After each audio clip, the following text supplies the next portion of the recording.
In today's video, I'll be showing you the easiest way to get the new dragon, or Draco race in BLOX fruits. I've seen a lot of other videos on this, and they either make the video extremely long, talk a lot, or just leave out important stuff. So I'll try to go over everything that you would need to know in this video. Anyways, let's begin. First of all, you will need to get your mastery on the Dragon Talon fighting style to 500. I've made many videos on how to farm mastery fast, so if you don't know how to, just watch those videos. After that, you'll have to head to the Dragon Dojo, which is located up here in the middle of Hydra Island. This is where you'll be actually unlocking the dragon race, and you'll be spending a lot of time up here. Inside the dojo, talk to the trainer, where you'll have to unlock 7 different belts, starting with the white belt.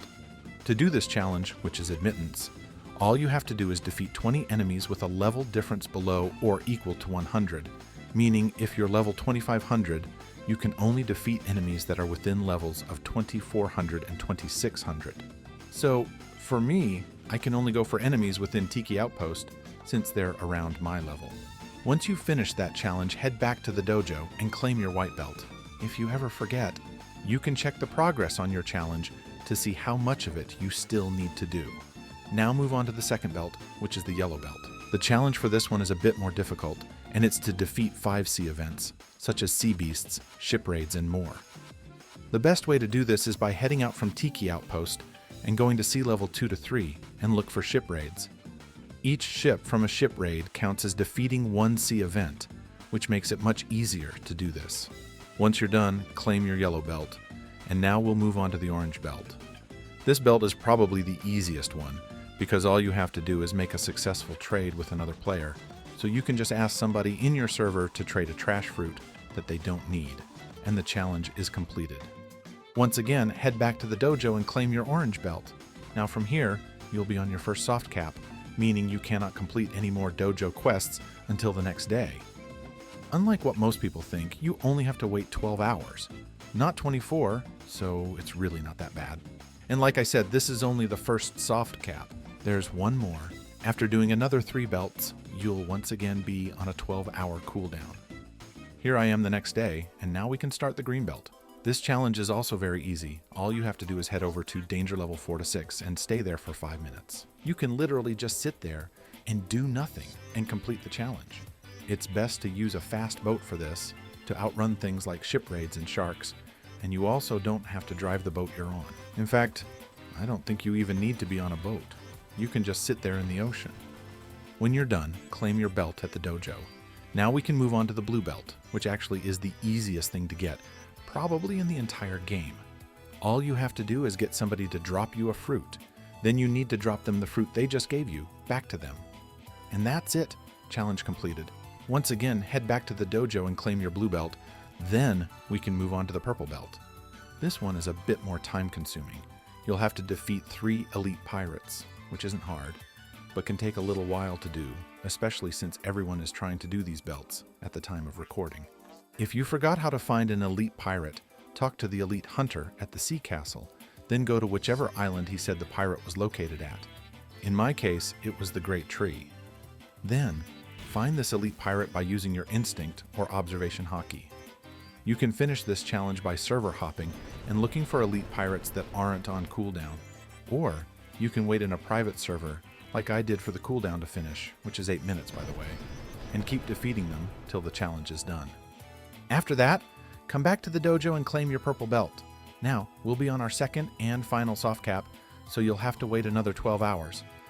Now, I actually recorded this part after getting Dragon V2, so way after everything you've seen before. But while waiting for the cooldown, I highly recommend getting started on the Dragon Embers.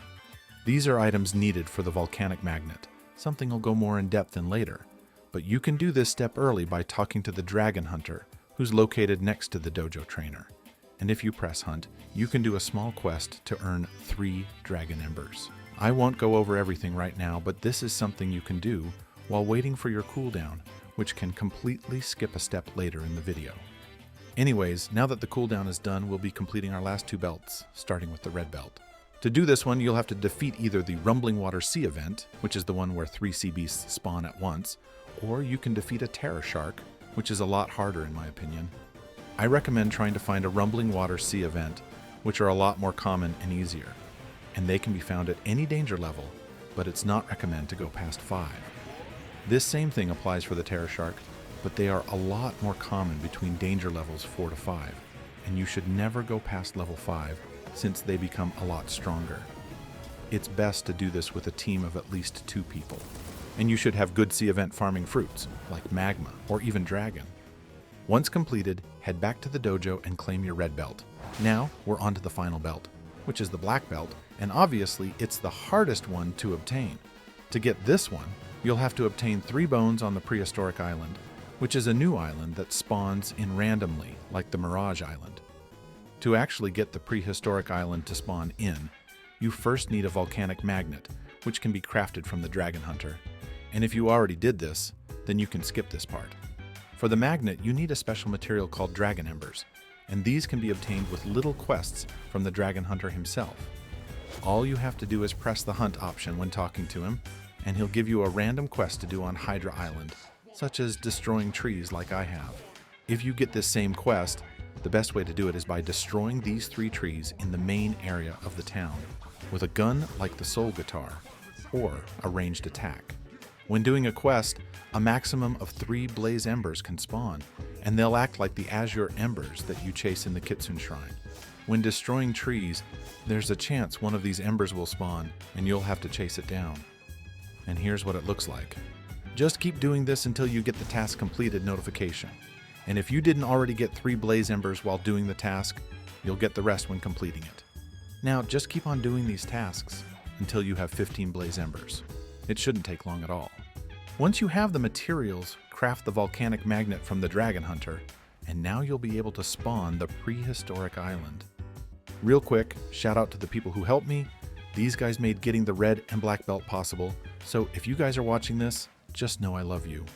I actually forgot to record the part of me finding the prehistoric island, so here I am trying to record a bit of it after unlocking the dragon race. The best boat for finding this island would be the Sentinel, since it's fast, has a good amount of health, and most importantly, it can fly, which makes it great for moving around and escaping things like terror sharks.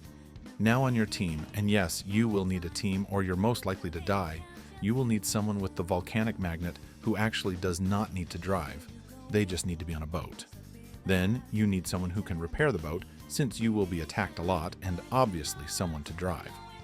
Once you have your team of at least 2 people, you're ready to search for the island. When searching for this island, it's best to have 2 ships, in case one ship gets destroyed, and it's best for everyone on board to have 1 volcanic magnet, which increases the chances of a prehistoric island spawning.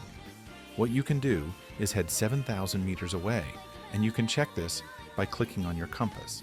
And if you pass 7,000 meters without having an island spawn, just reset and try again. This is completely RNG based, so it may take a while. Personally, it took almost an hour for me, but for you it can be shorter. Anyways, enough yapping. Once you find the island, go to the middle where the bones are at and interact with the giant dinosaur skull. This will start a 5-minute countdown where you'll have to keep the volcano's pressure from going too high, while also protecting the giant skull.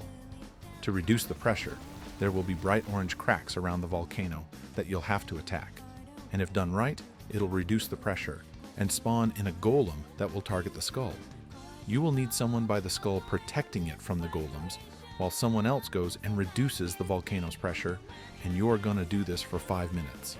Also make sure you don't touch the lava, it can damage you a lot. Once the event is over, dinosaur bones along with eggs will rain down from the sky. For the bones, you can collect them just by walking over them. And remember, we need 3 for the black belt. For the eggs, right now you can't pick them up, and if you interact with them without a special ability, you'll just destroy them. I'd recommend having someone stay at the island while doing this next step. With the bones, come back to the dojo and claim your black belt, which like all the other belts can be worn, but this one actually has some pretty good stats. Anyways, now that you've completed the dojo, you can go into the other room inside the dojo with the Dragon Wizard. This is how you actually get the dragon race itself. Speak to the wizard and unlock the Dragon Tether move. This move allows you to collect the dragon eggs at the prehistoric island. Now, talk to him again, this time about Draco, and he'll tell you to collect 1 dragon egg for him. So hopefully someone stayed at the island, and from here you want to head back to it, then collect the egg, and with the new tether ability you unlocked, you should be able to pick it up. With the egg, head back to the wizard, and now you should be able to unlock the Draco race. I won't be going over how to actually upgrade it, since this video is long enough as is. Anyways, if you guys enjoyed, be sure to leave a like and subscribe, and if you have any questions, leave it in the comments below. See ya.